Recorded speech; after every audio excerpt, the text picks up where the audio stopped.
Welcome everybody to the Chronexialogy of the Fate universe. My name is Misty /Chronexia, and if you're brand new to the Chronexialogy videos, let me walk you through the concept quickly. We take a convoluted anime timeline, and we try to sort them out in a way that makes sense, finding in which order the events truly unfolds. So far we did episodes on the Monogatari franchise and the Toaru timeline. You can check both of these out if they pique your interest after this video, but for now let's wind up back to the Fate world, which is technically part of something called the Nasuverse. As usual, I gotta specify we stick only to the anime material available. Diving in the light novel stuff would be a headache impossible to cover in just one video. Now, while there is an order in which it is best considered to watch the show in, compared to Monogatari or Toaru, there isn't an actual straight timeline going from point A to point B. It follows a theory called multiverse. If you're familiar with The Legend of Zelda's official timeline, it's a similar pattern when it comes to the Nasuverse. First and foremost, what is included in the Nasuverse? Beyond the Fate franchise, there is also Shingetsu-tan Tsukihime and all of the Kara no Kyokai movies, which have a timeline of their own. There is also the Fate Khalid and Carnival Phantasm, but we'll sort everything out in a bit. But let's start with the standard Fate franchise. Like I mentioned at the beginning, Fate doesn't follow the conventional format from A to B. Why is that? That's because the series is based on visual novels, where the player chooses which part of the story they decide to tackle, making every answer good and canon, because essentially they're all alternate paths. The story begins with Fate Zero, which built itself during 13 episodes and carry over in Season 2 of Fate Zero's second season. So far, nothing tricky. But once you're done with Fate Zero, the story diverges in 3 different alternate universes. First one is Fate Stay Night, the very first anime about the Fate franchise that came out back in 2006. The second alternate universe is the Unlimited Blade Works Season 1 and 2. And finally, the third universe is the Fate Stay Night Heaven's Feel movie, which isn't even out at the moment. Here's the catch though, all 3 of these versions, although different, are still canon. It doesn't matter which you choose to watch, or if you pick only one of them, they're all good answers.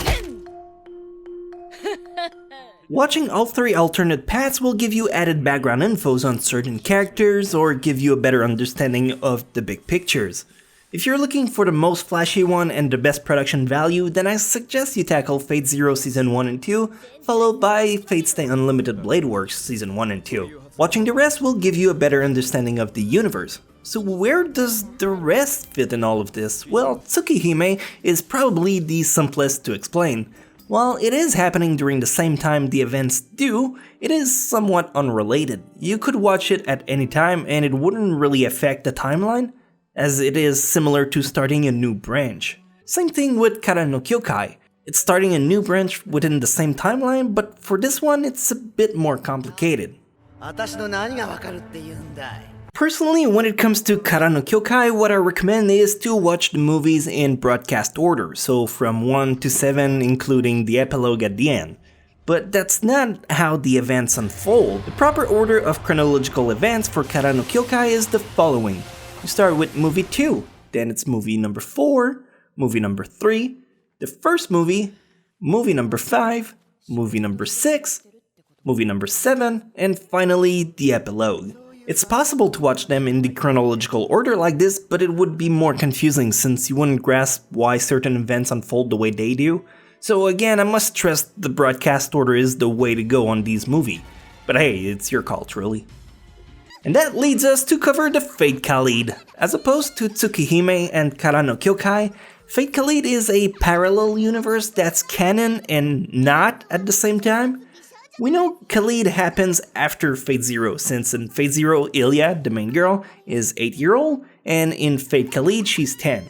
So it happens on a 4th branch of the 3 original ones I mentioned earlier. You have Prisma Ilya 2-way, Prisma Ilya 2-way hers, Prisma Ilya 3-ray, and the movie that's coming out eventually. You'll have to pardon my German, I'm terrible at it. So where does that leave Carnival Phantasm at? Well, nowhere truly. It's pretty much fillers. Well, then again, fillers nowadays have such a negative connotation. It's an anthology, a compilation, and all-out parody of the universe if you must. While you can watch it from the get-go, I'd recommend keeping it for last so you can enjoy its full effect.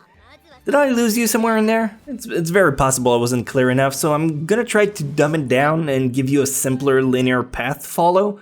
You don't have to, but if you want to enjoy the Nasuverse to its fullest extent, this is the order I would recommend you to start in. You should begin with Fate Zero, Season 1 and 2. Follow that by Fate Stay Night Unlimited Blade Works Season 1 and 2. Optionally, then carry on with Fate Stay Night 2006 while you wait for the Evansville movie to be released.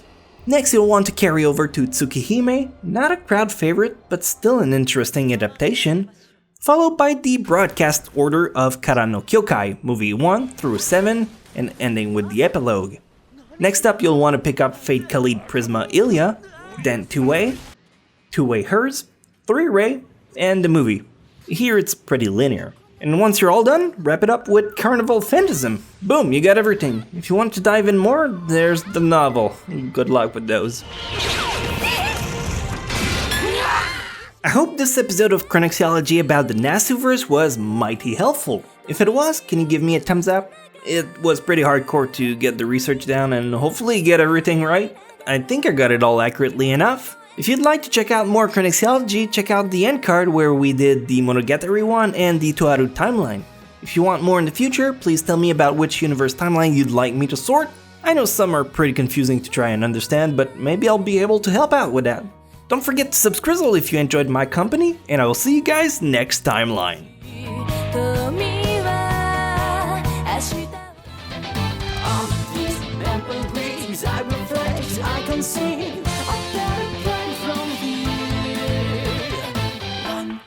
Time rewind, I'll find another way back here.